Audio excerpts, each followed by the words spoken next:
right, hello and welcome to the Bedford Area Chamber of Commerce Chamber Vibes podcast. My name's Kayla Waller and I'm the Director of Marketing and Events for the Chamber. We have some really exciting things going on with the Chamber in the next several months. We have our annual gala coming up next Thursday, September 8th, that we've been talking about for a few weeks now. The gala is officially sold out, so if you are interested in being put on the waiting list for a ticket, you can contact our office either by calling or emailing us, and we will let you know if a spot opens up. We also have some ribbon cuttings coming up and some various networking events. If you are interested in any of those, you can also visit our website and get the dates and times and things like that. If your business is interested in hosting a ribbon cutting or a networking event, please reach out to us. We'd love to have an event at your business. And our final signature event of the 2022 year is our annual Christmas holiday market. This year it's going to be held on Saturday, November 12th at Bedford CVCC from 10 to 4. And we are currently accepting vendor registrations online, over the phone, or you can mail in the form that can be found on our website. If you have any questions about things that are going on at the Chamber, or you would like to let us know how we can best serve your business, please feel free to give us a call. Our office number is 540-586-9401. So today I have a couple of guests with me. I have Ronnie Gross and Teresa Boyce. Good morning, guys. Morning. Good morning. Thank you guys for joining me this morning. So I would like to start off if you could just give us kind of a background about what you do and how you got to this point in your life. Do you want to start us off, Ronnie? Sure, not a problem. I'm Ronnie Gross. I'm with Gross's Orchard. And first of all, thanks for having us on the show today. Gross's Orchard, I'm a fifth generation farmer, so we've been around quite a while, and we're looking forward to the Apple Valley 5K that's coming up the first Saturday in November. But Labor Day weekend is going to probably finish off the peaches. So we got about 7 days left of our peach harvest, and they have been awesome this year. Extremely large. We've had a great growing season. Look forward to seeing everyone. If you want to stock your freezers up for winter, this is your last chance for the 2022 models. All right. And the peaches have been delicious this year. Yes. And I might add a segment about what you said just a moment ago. We have participated in the Christmas market, so don't miss out on that, guys. It's a great way to do your Christmas shopping, and we've had great success at those markets. That is awesome. And I think this is the 9th year that the Chamber is doing this event. It's very well known in the community. People love to come out. Yes, ma'am. All right. Teresa, would you mind introducing yourself? I am Teresa Boyce. I'm the race director of the Apple Valley 5K. It's been going on this will be our 25th year at Gross's Orchard. We started in 1998 with just an idea of doing something fun at the orchard that was not necessarily related to produce, just something fun to bring people to the orchard to experience an outdoor environment maybe that they're not accustomed to if they're from the city and don't get out in the country much, and give them something different to do in an orchard other than pick fruit. That is awesome. So what makes the Apple Valley 5K different from other races in the area? Well, it is one of the, if not the first race to be held in the area at an actual agriculture site. There's ones now that are held at breweries and vineyards and other types of farms. But 25 years ago, this wasn't the norm. And we decided to have a race that's held. It's a 3.1 mile cross-country course. It runs entirely in the orchard, so it's totally off-road. That means that if you have younger children that you're not necessarily going to be running with, that it gives you more of a feeling of safety, that your child won't be in the street. They'll just be, on a beautiful farm running on the grass and gravel paths that we have, and totally within the orchard. We have a couple of hay bale barriers that you can jump over just to give you more of a European cross-country feel. And at the end, we have awards by Emerson Creek Pottery. We've been doing that for the last 24 years. Pottery that's made by them with our Apple logo on it. And we've really enjoyed working with them. They're also a great local business. Yeah, that's awesome. And you mentioned that some people have their kids at this event. So is the race open to all ages, all abilities, walkers and runners? Yes, we've had we've had people as young as 5 run the race, and people as old as their mid-80s. And every year we have people who just walk the race, people who run and walk. We've had runners as fast as 16 minutes to run the course. And some people come in at around 55 minutes, and that's just totally fine. Everybody seems to have a really good time. And that's really our biggest concern, is that, people have a good time, and to bring them to the orchard, to introduce them to Gross's Orchard as well, so that later on when they do need to go get some produce or bring their grandchildren to go pick apples, they know exactly where to go. That is awesome. And can people bring strollers or dogs or both to the event? Well, dogs are fine as long as they're short leashed, and you keep you start maybe near the back of the pack so people don't trip over you and your dog. Strollers, it's a little hilly, and it is a farm, so there's cow patties, rocks, different things like that. So your average stroller does not work very well there. If you have a running stroller with the very large wheels, that will probably work out fine. All right, that sounds awesome. So what organizations benefit from the race proceeds? The Bedford Hospice House, which is a wonderful organization. They take such good care of people. My job at Centra, where I do transport, we are with them a lot. We take patients to them quite often, and every time we go there, the staff is just a wonderful, wonderful people, and they really take care of people's loved ones. And also the National Center for Healthy Veterans, which is off of US 29 in near Alta Vista. They are creating a place for veterans to come to learn new skills and to just get counseling. They have a farm there, so people can learn how to do farming skills. And also they work with the local tech center to teach them skills like electrical and welding. Wow, that's awesome. So what are some extra special things about the race? Any kind of just extra things to do while you're there? Well, while you're there, when people finish the race, they often go into the farm store, where you have just anything you can think of produce related in there. And the staff at Gross's Orchard, and Ronnie and his father and sister, everyone there is just so friendly and nice. And then afterwards, you can also go pick your own apples if you want to off of the trees. The pink ladies are usually in season right then, which is one of my favorite apples. It's just a wonderful apple, and you can do that. You can just take a walk around the farm with your family, maybe the ones who didn't run the race, and just show them, where you went and how pretty it is. And afterwards, if you're have time, go up to the Peaks of Otter. It's always a pretty place to have lunch after the race.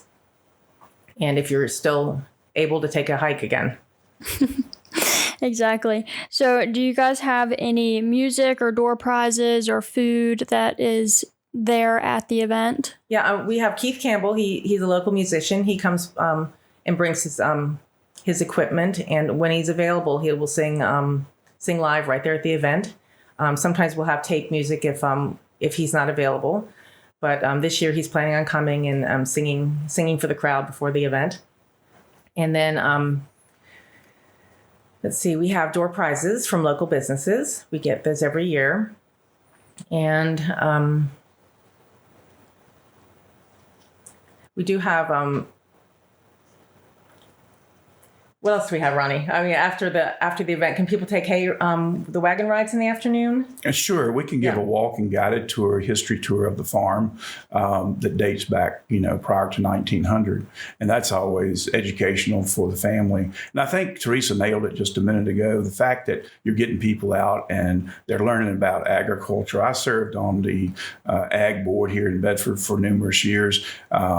Just retired or stepped off the board. And they do a great job of ag entertainment and trying to promote agriculture at large, not just Bedford County, but state and nationally. So, and we have a great group of kids here at the FFA in Bedford, Liberty, Stanton River, and I think now Jefferson Forest. And those kids are coming on. That's the next generation of potential farmers or ag-related events. And Teresa does an extra good job of putting on this event.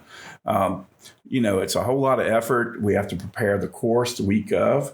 And that in itself can be time consuming. And then Teresa's probably working at least 6 weeks to 2 months out trying to organize everything and get everything in place. And again, it is a family event, and that's what Gross's Orchard is all about. That's awesome. And you mentioned earlier, I think you said you're the 5th generation. That is correct. To do this. So can you tell us a little bit about how Gross's Orchard got started and how it got to where it is? I can tell as much as I know. Okay. I can't tell all 5 generations, but I'll try. Our family, back prior to 1900, prior Civil War, we actually hauled produce to Lynchburg by wagon. It was a 3-day event. One day down with the wagon, it was the trip, but the second day to sell and the third day to come back. And at that time, they were at the Mons area, which was called the Mons Lake, which is Abbott Lake in the Peaks of Otter Lodge now. We migrated from off the mountain at the peaks down to the farm where we're at now at Gross's Orchard, which is a nice area. It's a good valley for growing fruit, and it's sort of a microclimate there. So people think of the mountains being really cold, but actually the mountains protect us, and it's almost like backing up against a building when it's real windy and cold. The temperature in downtown Bedford a lot of times is 10 degrees colder than we are, and that's why fruit actually does so well there because of the climate. Yeah, that is awesome. So switching back to the race for a minute, if people are interested in sponsoring this event, do you still need sponsors? Oh, we do. We always need sponsors. It costs not a whole lot of money. We try to keep costs down, but we do like to make sure that we have enough money after we pay for all our bills to give to the Bedford Hospice House and the National Center for Healthy Veterans. Last year, we were able to give each organization $400. So, and we like to keep our entry fees low. The registration is $20 for anybody who wants to participate before October 22nd, and $25 afterward and on race day. And when your normal race price right now runs $35 to $50, we realized that we could probably charge more, but it's really, the whole event was made to be fun. And to be fun, sometimes you want to bring your whole family, and to bring your whole family at $50 a pop is a lot of money. So right. I know that we have a lot of families who have 4 and 5 and 6 children. So try to help them out by keeping the prices low. So if someone is interested in sponsoring the race, how could they go about that? Do they need to reach out to you directly or go online? They can reach out to me directly at my email address, which is e173boyes@aol.com, or they can call me on the on my telephone, and it's 540-529-0131. We'll take sponsorship of any amount, and sponsorship will allow you to have your name on the back of our T-shirt. And every year we get good, really great compliments on our T-shirt design. So we hope this year's will be that everyone will love it just as much as they have the other ones. Right. And then if people want to register for the event, would they reach out to you as well? They would. I can send them an application via email. I have dropped off applications at the Bedford Y and information at the Jamerson Y. There's a flyer there, and also the downtown Lynchburg YMCA. All right. That sounds awesome. And then for volunteers, I'm assuming you need as many volunteers that will come out. So how can they get in touch? Same thing. Just contact me. You can call Ronnie at the Orchard as well, and he can get a hold of me. I have a lot of family members that help every year. My son was 2 years old when the race started, and he has been coming to every event since then. And in the last 10 years or so, or probably 15 years or so, he's been helping with the event. And my dad comes up every year to help, my sister.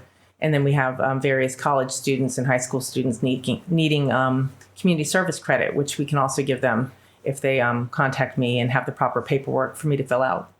Yeah, that is awesome. Is there anything else that you would like to mention about the race?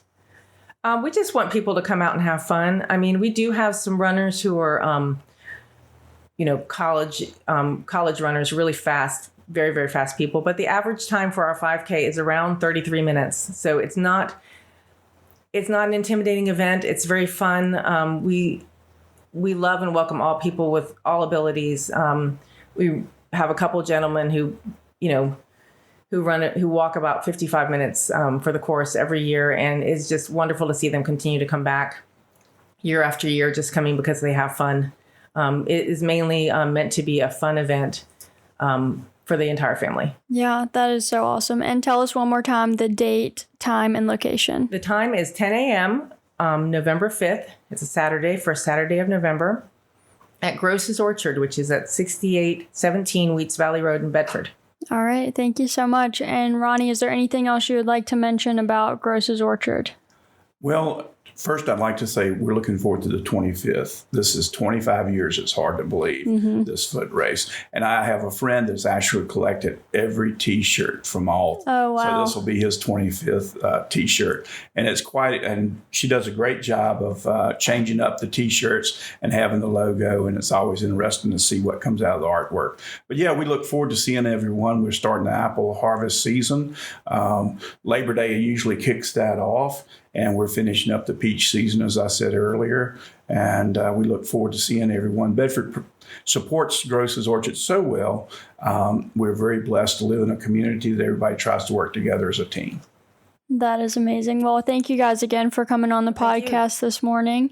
And again, if you're interested in learning more about the Chamber, you can visit our website at bedfordareachamber.com or call our office 540-586-9401. And keep a check next week for our next podcast episode.